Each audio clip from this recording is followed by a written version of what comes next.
నమస్తే, welcome to BCN news. నా పేరు మానస. ముందుగా ముఖ్యాంశాలు. గూడూరులో ఘనంగా ముగిసిన భగవత్ రామానుజాచార్యుల జయంతి ఉత్సవాలు. మంగళ వాయిద్యాల నడుమ వైభవంగా సాగిన పల్లకీ సేవ. కూటమి ప్రభుత్వం ఏర్పాటయ్యాక రాష్ట్రంలో అరాచకాలు ఎక్కువయ్యాయన్న వైసీపీ నేత Nedurumalli. No schemes only scams అన్నట్లుగా పాలన ఉందని ఎద్దేవా. గోవాలోని షీర్గావ్లో శ్రీ లైరాయ్ జాతరలో తొక్కిసలాట. 7 మృతి, 30 మందికి పైగా గాయాలు. జ్యోతిర్లింగ క్షేత్రం కేదార్నాథ్ ఆలయానికి పోటెత్తిన భక్తులు. రికార్డు స్థాయిలో తొలి రోజు మంజునాథుని దర్శించుకున్న 30,000 మంది భక్తులు. తిరుపతి జిల్లా గూడూరు పట్టణంలోని శ్రీ అలగనాథ స్వామివారి దేవస్థానంలో జరుగుతున్న భగవత్ రామానుజాచార్యుల జయంతి ఉత్సవాలు ఘనంగా ముగిశాయి. శ్రీదేవి భూదేవి సమేత శ్రీ అలగనాథ స్వామి భగవత్ రామానుజాచార్యులకు విశేష అలంకరణ ఏర్పాటు చేసి ఇరువురిని ఎదుట నిలిపి మంగళ వాయిద్యాలతో పల్లకి సేవ వైభవంగా నిర్వహించారు. భక్తులు గోవింద నామస్మరణ చేస్తూ స్వామి అమ్మవార్లను దర్శించి తీర్థ ప్రసాదాలు స్వీకరించారు.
వాలంటీర్లకి పార్టీలో ప్రాధాన్యత కల్పిస్తున్నామని, వారిని జగన్ కు పర్సనల్ సైన్యంగా తీర్చిదిద్దుతామని వెంకటగిరి నియోజకవర్గ వైసీపీ ఇన్ఛార్జ్ నేదురుమల్లి రామ్కుమార్ రెడ్డి పేర్కొన్నారు.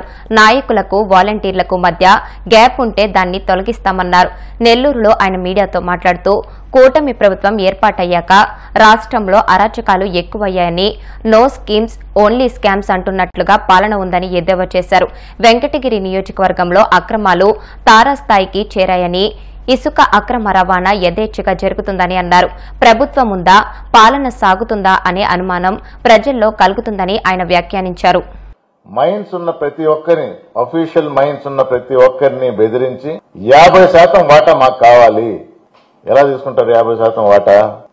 మీరు ఎక్స్పోర్ట్ చేయడానికి లేదు, మీరు మాకు ఇవ్వాలి, మేము ఎక్స్పోర్ట్ చేస్తాం, మీకు 50% తిరిగిస్తాం, 50% నేను పెట్టుకుంటా. ఎక్స్పోర్ట్ చేసినప్పుడు తిరిగి వారికి చెందిన 50% వస్తుందో, విదేశాల నుంచి మనీ లాండరింగ్ కింద ఇంకెక్కడికన్నా పోద్దో, ఇవన్నీ బయటకు వస్తాయి.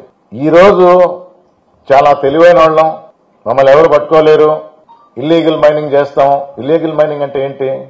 అఫీషియల్ మైన్స్ దౌర్జన్యంగా తీసుకున్నారు. ప్రభుత్వ భూమి అయినా, ఫారెస్ట్ భూమి అయినా, ఖాళీగా ఉన్న భూమి అయినా, మూసేసిన మైన్లైనా మా ఇష్టారాజ్యంగా బ్లాస్ట్ చేస్తాం, లోడ్ చేస్తాం, ఎక్స్పోర్ట్ చేస్తాం ఈ అఫీషియల్ మైన్ పేర్ల మీద. నేను ఇప్పుడే చెప్తున్నాను, నేను ముందరే చెప్తా, జరిగేది చెప్తాను, జరగబోయేది చెప్తా. మీరు వినుంటారు, ఫినిక్వాడ్స్ ప్రైవేట్ లిమిటెడ్. ఎక్కడదా ఈ కంపెనీ తెలుసా? ఫినిక్వాడ్స్ ప్రైవేట్ లిమిటెడ్ పేరు లేదా? ఎక్కడ ఎవరు భయపెట్టాలా? దోచుకోవడంలో మేము ముందుంటాము, మాకు తెలిసిన పద్ధతి, మమ్మల్ని ఎవరు ఏం చేయలేరు, పట్టుకోలేరు. ఫినిక్వాడ్స్ ప్రైవేట్ లిమిటెడ్ పాత రోజులలా కాదు, బటన్ నొక్కితే అంతా వచ్చేస్తుంది ఇన్ఫర్మేషన్. డేట్ ఆఫ్ ఇన్కార్పొరేషన్ అంటే ఈ కంపెనీ స్టార్ట్ చేసిన డేట్ 20వ తేదీ జనవరి 2025 ఇన్ఫర్మేషన్ ఉంది. మొన్న జనవరిలో స్టార్ట్ అయింది. డైరెక్టర్లు 4, ముళ్లపూడి ప్రభాకర్ రావు, రవీంద్రబాబు మేక డైరెక్టరే, Veerraju Mavuri director, Vijay Kumar Reddy Mannemala managing director. ఈ 4 పేర్లు మీకు ఎవరికైనా తెలుసా? ఎవరు వినలేదా? కొంచెం పరిశోధించండి. మేనేజింగ్ డైరెక్టర్ మన్నెమాల విజయ్ కుమార్ రెడ్డి, మిగతా 3 డైరెక్టర్లు. మీరు కూడా చూడండి. ఈ విషయం మీ ద్వారా ఆఫీసర్లు కూడా చెప్తుంటా. మరి ఇది రాష్ట్ర సంపదని దోపిడీ చేయటం కాదా?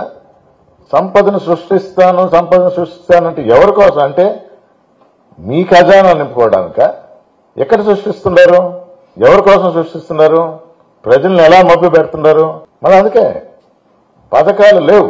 జగన్మోహన్ రెడ్డి ఖజానా ఖాళీ చేసిపోయాడు, అప్పులు పెట్టిపోయాడు, అందుకని నేను సృష్టించాలా అంటే మీరు ఈ 3 పేర్లు ఎందుకు తీస్తున్నారు?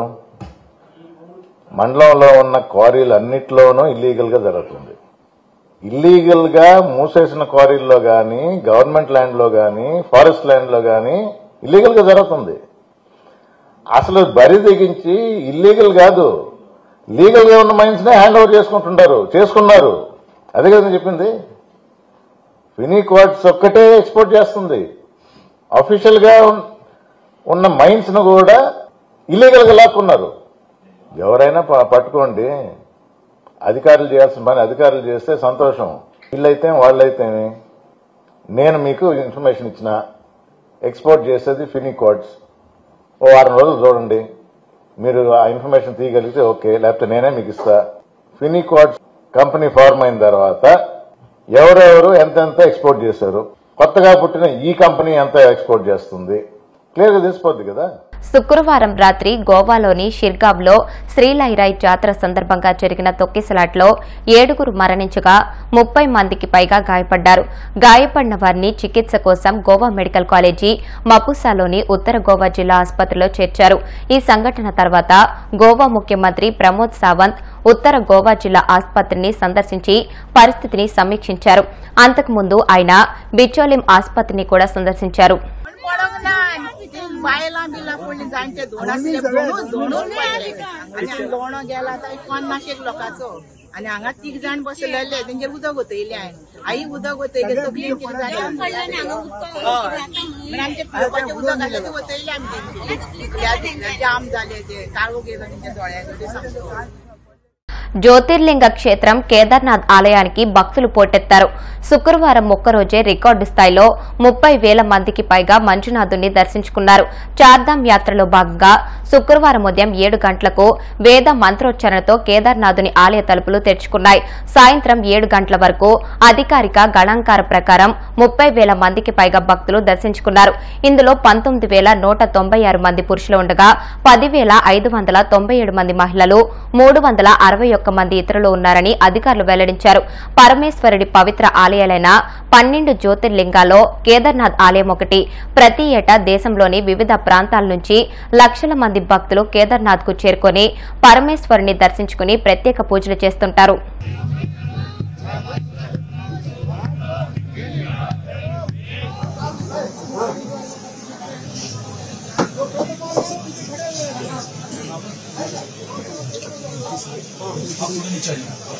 आप लोग साइड हटिए।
ఇప్పుడు కాసేపు ప్రకటనలు.